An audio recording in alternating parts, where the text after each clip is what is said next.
Existe um tipo de luto muito específico no mundo dos videogames. É a tristeza de você abrir um jogo que você amava e perceber que você não reconhece mais ele. O menu principal tá estranho. Onde existia botões para jogar, agora existem lojinhas brilhantes, com passes de batalhas e moedas premium. Sim, aquelas moedas que você usa para comprar skins e outros cosméticos, e normalmente são bem caras. Quando uma empresa grande compra um estúdio indie, a gente pensa que tudo vai melhorar, afinal de contas tem mais dinheiro rolando e por sua vez gera um investimento bem maior no jogo. Mas existem vários casos de que isso não foi verdade, e que em vez de melhorar, a empresa conseguiu estragar de vez o jogo, ou pelo menos as suas continuações, virando esse ponto morto na franquia. E é disso que vamos falar hoje. Olá, eu sou Ludwig, e indo direto ao ponto, eu acho que um dos piores medos relacionados a videogames que você pode ter é a sua franquia de jogos favorita ser comprado pela EA. Sério, você sabe que nada de bom vai vir disso. O histórico da EA é realmente podre. Não só por fazer alguns jogos bem ruins, mas principalmente por tratar muito mal os jogos que ela tem, com algumas práticas de mercado bem predatórias. As loot boxes do FIFA, do Battlefront, são a prova que uma ganância desenfreada pode sim estragar um jogo, e isso atingiu o Plants vs Zombie. O primeiro jogo era da PopCap, que dava uma aula magnífica de progressão e level design. Plants vs Zombie realmente deixava plantas carismáticas. É um jogo repleto de personagens incríveis, tanto as plantas como os zumbis, e cada um se torna único por isso, e também pela forma que você faz a progressão dentro do jogo, onde tem algumas builds que você pode fazer, tipo uma planta que é melhor para um zumbi específico, isso já vai mudando toda a forma que você joga. Bem, acho que você conhece Plants vs Zombie, mas em resumo ele é um tower defense, e você tem que defender o seu jardim. E o primeiro jogo é tão incrível que até mesmo fora da campanha principal, tem tanto o jardim como os minigames que você pode jogar, que são incríveis. É sério, tem alguns minigames ali que você pode até dizer que é melhor que a campanha principal. E o melhor de tudo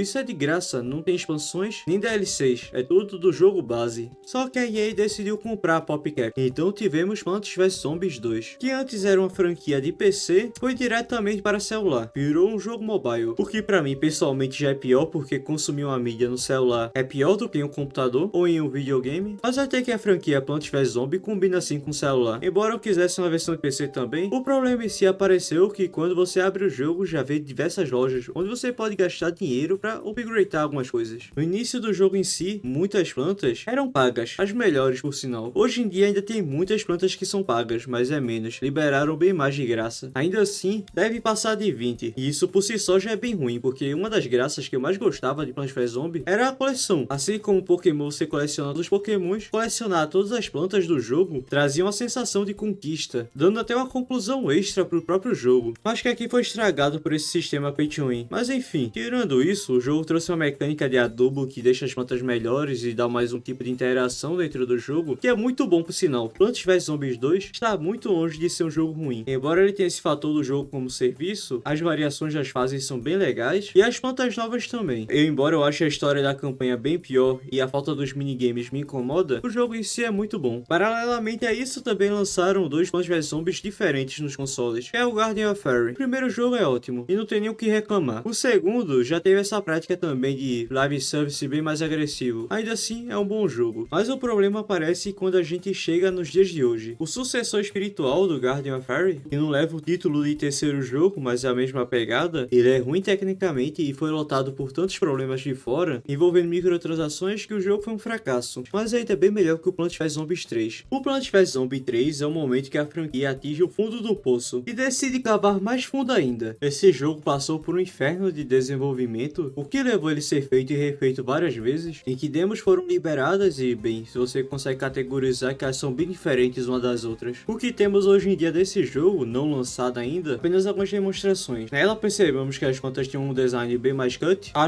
acredito que estão mirando um público-alvo mais infantil, mas o que chama a atenção é que o jogo está em desenvolvimento por tanto tempo e não tem quase nada nele, pouquíssimos zumbis, e eles tinham feito uma mecânica há um tempo atrás que já retiraram, de que em vez de você construir a sua build de plantas você vai levar com você para a batalha, o jogo escolheria automaticamente por você, e isso tirava um dos maiores fatores de Plants vs Zombie, que é montar seu time do jeito que você quiser. Afinal de contas, ainda é um jogo de estratégia. Se o jogo já sabe quais são as melhores plantas e te dá, é bem fácil você ganhar, quase não tem graça. E eu nem sei se esse jogo vai ver a luz do dia em algum momento, mas se acontecer eu creio que não vai ser muito bom. Pelo menos ninguém mais está criando expectativa, mas é muito triste que uma franquia tão grande e tão boa tenha acabado dessa forma. O criador do jogo original foi retirado antes do segundo game lançar, então desde aí já dá pra ver que tudo foi por água abaixo. E agora vamos torcer para que algum milagre aconteça e que o Plants vs Zombies 3 seja um bom jogo. Agora, outras duas franquias que tiveram problema logo no segundo jogo, o Risk of Rain e o Kerbal Space Program. Existe o mito de que ter orçamento de uma mega corporação melhora a qualidade técnica do jogo, mas a Gearbox, comprando direitos de Risk of Rain 2, provou o contrário. Isso é bem triste, eu gostava muito da Gearbox, principalmente os jogos mais antigos do estúdio. Ela fez alguns spin-offs do Half-Life que são incríveis, mas infelizmente foi um estúdio que foi deteriorando com o tempo. A Robo Games tinha criado um dos roguelikes de ação mais precisos do mercado. Risk of Rain era muito bom,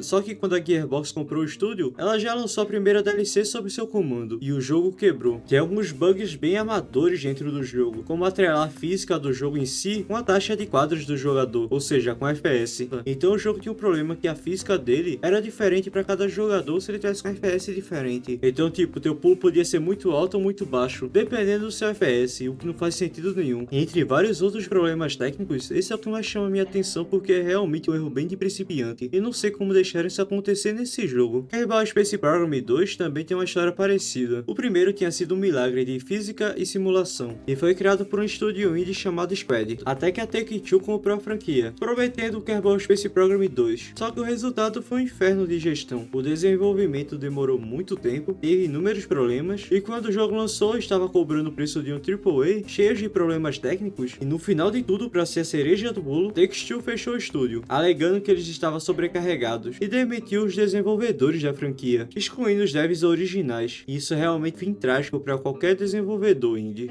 Que a Mojang é ruim, todo mundo já sabe, mas como eu já tenho alguns vídeos falando disso, eu não vou me alongar muito aqui. Mas a Mojang não só conseguiu estagnar o Minecraft com as atualizações péssimas dela, como negligenciou os outros jogos dela. Minecraft Dungeons até que é o melhorzinho, e é realmente bom, embora o preço seja um absurdo, comparado ao Minecraft original que é bem melhor, e também é bem mais barato. E embora o problema principal da Mojang esteja no jogo principal dela, o Minecraft Earth foi um fracasso, e o Minecraft Legends também. E esse jogo até que tinha uma ideia legal de capturar territórios e tudo mais. Só que eu fico pensando por que a Mojang não faz algo parecido dentro do próprio Minecraft, que tem tanta liberdade. Tipo, se Fortnite faz tantos modos diferentes e a própria comunidade do Minecraft faz muitas versões diferentes do jogo dentro dele, por que diabos a Mojang tentou fazer um jogo à parte disso? Parece que é apenas para tentar vender realmente um jogo a mais. Mas enfim, não vou me estender muito aqui. A Mojang é o que é. Desde que ela foi comprada pela Microsoft e o Notch saiu, parece que o jogo perdeu sua criatividade. Não sei se é porque o Notch saiu ou se é porque a Microsoft não deixa ela se aprimorar mais. De qualquer forma, a gente vê hoje em dia que a Mojang entrou em guerra com a própria comunidade. E agora vamos falar do motivo de eu estar fazendo esse vídeo, Subnautica. E não é apenas um jogo de sobrevivência, é uma obra-prima quando a gente fala em atmosfera. Ele consegue passar esse sentimento de isolamento, vulnerabilidade e um terror psicológico no fundo do mar. O jogo funciona tão bem porque você está desesperadamente sozinho. Não há armas pesadas, não há NPCs para te salvar, é você contra um oceano alienígena. O mundo parece tão indiferente em relação a você. Então o silêncio e a solidão são a fundação desse jogo, tornando a experiência única e bem inesquecível. Além disso, a parte survival dele, de craftar e coletar itens, a progressão dele em si é muito boa e bem satisfatória também. É por isso que a aquisição do estúdio pela gigante Krafton acendeu o sinal de alerta em toda a comunidade. Quando você é comprado por uma empresa famosa por Battle Royales e monetização agressiva, você fica pensando com que isso combina com Subnautica. E é por isso que a filosofia do estúdio começa a mudar. Em relatórios financeiros com acionistas, a Krafton atrelou Subnautica 2 ao modelo de jogos como serviço e focou pesadamente na adição do modo cooperativo para 4 jogadores. O que sim, faz sentido até porque, bem, com um pedido bem grande do primeiro jogo, muitas pessoas queriam multiplayer para ele, embora tirasse o sentimento de solidão, para um jogo survival na água seria bem legal. Só que olhando pelo conceito de game design, isso é um pesadelo conceitual, mas o problema do jogo em si tá longe de ser esse. Os próprios devs do jogo entraram com um processo contra a empresa que eles trabalham. Aparentemente eles estavam tentando sabotar o lançamento desse jogo, pois se os devs fizessem tudo certo eles receberiam um bônus bem grande e a empresa queria cortar esse bônus, então acelerou alguns processos e adiou outros. E isso fez o desenvolvimento do Subnautica 2 virar um inferno. Isso não só adiou o lançamento do jogo, como deu medo de cancelamento dele, e por muitas vezes pareceu que ia chegar, mas parece que depois de algumas decisões judiciais, os devs vão poder voltar para seus empregos e terminar o jogo. Se a empresa vai tentar colaborar ou sabotar? Bem, só o tempo dirá. De qualquer forma, eu gostaria mesmo que Subnautica 2 fosse um ótimo jogo. Além disso, eu sei que tem 2 jogos que não são franquias, mas que foram também atrapalhadas pela compra de um estúdio grande, mesmo que proporcionalmente menor, que é o caso de Fall Guys e Rocket League, que após a compra da Epic foi retirado da Steam. É tipo a melhor plataforma para você jogar algum jogo, então isso atrapalhou bastante alguns jogadores, mas isso é um problema bem pequeno comparado a tudo isso que eu falei. De qualquer forma, quando a gente analisa esse cemitério corporativo, a gente começa a valorizar ainda mais o silêncio e o controle de um desenvolvedor independente. Sempre existe um medo quando um estúdio pequeno, que fez um jogo com tanto amor e carinho, vende para uma empresa gigantesca que tem decisões de consumo bem agressivas. Mas se eu esqueci de alguma, por favor coloque nos comentários. Esses são jogos de estúdios que mais me incomodaram a compra, mas possa ser que eu tenha esquecido de algum. Então por favor coloque nos comentários. Enfim, de qualquer forma o vídeo vai ficando por aqui e até mais.